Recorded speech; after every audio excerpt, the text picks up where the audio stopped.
Well, hello everyone. Now, this short video guide is going to show you now how to create a targeted view. So this is in your Portfolio Views tab, which we've looked at briefly in the last video. So creating a targeted view, that simply means creating the set of evidence that you need for a particular purpose. Now, this will be a different set of evidence for different purposes. You'll use different evidence often when applying to different institutions and companies for employment processes. Often it's very important to companies that you have a feel for the culture of the company. So it's very likely that if you're applying for even a similar job but with different companies, you're actually presenting a different face of your professional self. So part of, and a very important part of, the critical reflection or self-review process of learning is being able to select your best evidence to show particular characteristics and traits of your professional capacity.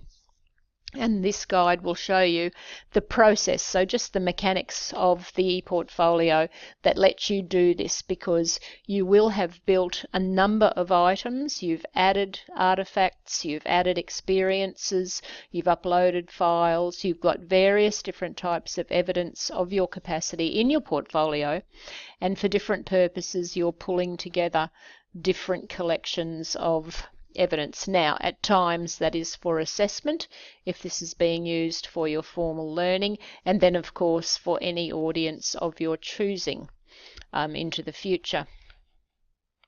So once again, either from the front page of Blackboard or from your dashboard in the Student Gateway, we go through to ePortfolio. It brings us to the menu, and we're still working in the Build and Release Your Portfolio area, but this time it's in Portfolio Views. So this is now the mechanical process, if you like, of going through, of creating this particular view for someone of our choosing to have a look at. As you can see, I've got quite a number of views here already that I have created for different purposes, and for now I'm going to create a new view. Not surprisingly, it needs to have a title, so this is my view title that I'm going to. So I go through, I'll give my view a title, so this is something that's meaningful to both myself and to the reader. Give it a logical title. Now, ignore these sections here. Just give it a title and save it, because you can't actually start adding any content to it until you've given it a title. And now it's recognized by the system as a new view. So this is like an empty box at the moment. It's a view, but it's got nothing in it at this stage. So you'll notice then when you click the plus sign next to a view, and you can come back and work on views into the future, so in a similar editing process, I guess you can come back and make changes to a view. But to put a view together, you'll notice the first thing you can do is manage your view title. So that lets you come back in here and maybe change the title. You might decide before you release it to your audience that you want to give it a different title. That lets you change the title. So similarly, manage introduction page means enter your introduction. The system comes with a default introduction, so always personalize your introduction so that the introduction is specific to the audience and the purpose for putting this collection together. Manage Professional Skills page refers to the experiences that you have entered relevant to your discipline-specific competencies and standards. So things like the Nurse Practitioner Standards, Teaching Standards, the Engineers Australia competency standards. They are known as professional skills because they are relevant to your particular profession. Manage Experiences page is referring to this set of employability skills which all students have access to, which are relevant to everyone who's going for employment or career progression across any discipline at all, employers are always looking for this set of skills. So manage experiences refers to this generic or broad-ranging set, and manage professional skills refers to those experiences that you added to your discipline-specific skills. Once again, of course, you won't see all of these. You will see the professional competencies and standards relevant to your course enrolment. And at that level, we need to go in, so this is to choose some particular experiences. So I'm going to choose an experience here for this particular view. When you've chosen the set, the particular discipline set, you'll notice all of your practice standards are visible here on the right in the menu box. I can see that I've got content in some of these areas, and that might be something that I want to include. So at that point I can come in and I can go, oh, actually that's not the one I thought it was. This is the one I need. I'll just have that one for now, and I'll save it. And then I'll need to go through some of my other folders as well and find all the evidence that I want for this particular view.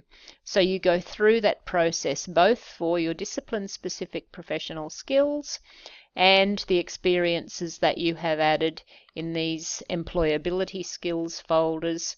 I'll look through and think, oh, actually, gee, that was, yes, that's an interesting reflection that I did on my teamwork at Castledine. I think I will include that.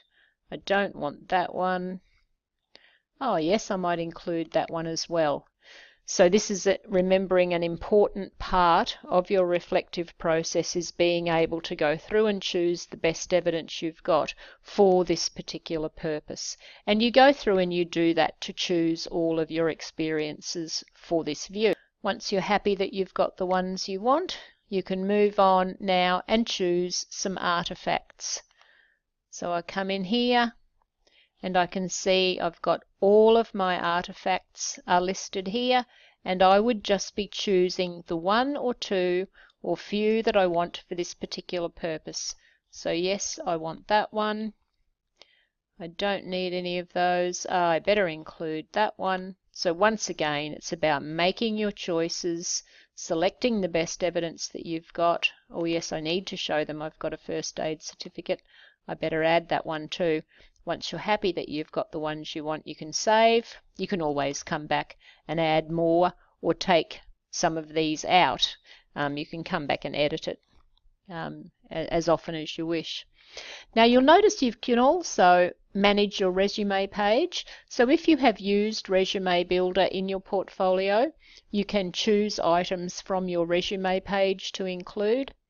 You can include your academic history from QUT, so that is straight out of the QUT virtual space. That is your official academic history. If you have an academic history at other institutions, though, you would need to link out to that, because your academic history is always resides with the issuing institution. And then the last action here for this particular view is a review and preview of my pages. So this is where you can go in. It gives you a potted summary here of the items that you've included, but preview the space. I would come in here and I can preview what this particular collection of evidence looks like. At this point, you can see what your viewer is going to see. So if you find that there's a typo, there's a mistake, you can come up to edit mode and you can make changes. I can see here that I have linked out to my video. That's good, I've done that. I've got an attached file. Good, that's what I wanted to do. That looks the way I want it to. But if there was something there that I needed to change, I would click on edit mode. It would give me an edit button next to each of the items in the view, and it brings it back into that space, and I can make the changes I need to make, save it, and then that is automatically updated in my portfolio, and that change will be reflected here. So the review and preview step is very important because it lets you check that this collection of evidence, this portfolio view, looks the way that you want it to, because you're seeing what your reader will see. And then I can return to views and go back and do some more work to add more items if I want to, or I may actually be ready now to release this view to someone in the online space, and the next video will show us how to do that.